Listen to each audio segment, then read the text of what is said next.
উত্তর ত্রিপুরা জেলার চোরাইবাড়ি ও কদমতলা থানা এলাকায় চুরির ঘটনা বেরিয়ে চলেছে। এক রাতে এক থানা, পরের রাতে অন্য থানা। চোর আর পুলিশের এই লুকোচুরি খেলে আতঙ্কিত সাধারণ মানুষ। সাম্প্রতিক চুরির ঘটনায় লক্ষাধিক টাকার সম্পত্তি খোয়া যাওয়ায় প্রশ্ন উঠছে পুলিশের রাত্রিকালীন প্রহরা নিয়ে। এলাকার বাসিন্দা সুলতান আহমেদের আগর বাগান থেকে প্রথম রাতে 6টি এবং পরের রাতে আরো 16টি, মোট 22টির দামি আগর গাছ কেটে নিয়ে যায় দুষ্কৃতীরা।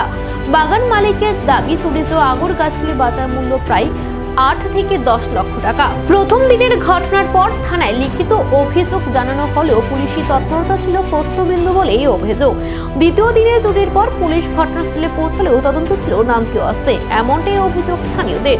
এখন দেখার বিষয় পুলিশের তৎপরতা কতটা বাড়ে এবং কবে নাগাদ ধরা পড়ে এই চুরি চক্র।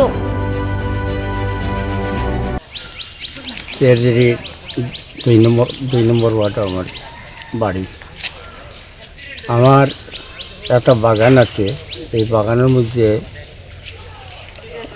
চুরি তো গ্রামেও বহুত জায়গা তো চুরি হয়, কিন্তু এইরকম চুরি আমি কোনোদিন দেখছি না।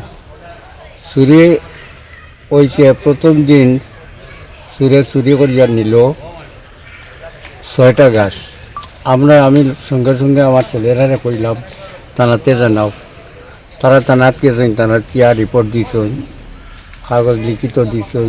দেওয়ার পরে প্রশাসনের থেকে পুলিশ আইয়া ইনকোয়ারি করিয়া রিপোর্ট লেখিয়া নিছে।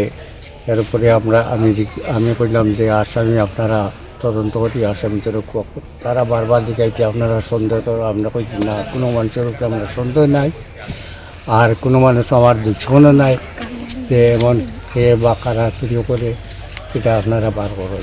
টোটাল কতটা গাছ আপনার চুরি হয়েছে? আমার গাছ প্রথম দিন নিচে 6টা গাছ চুরি করিয়া, এর পরে আরো 16টা গাছ চুরি করে নিয়ে গেছে।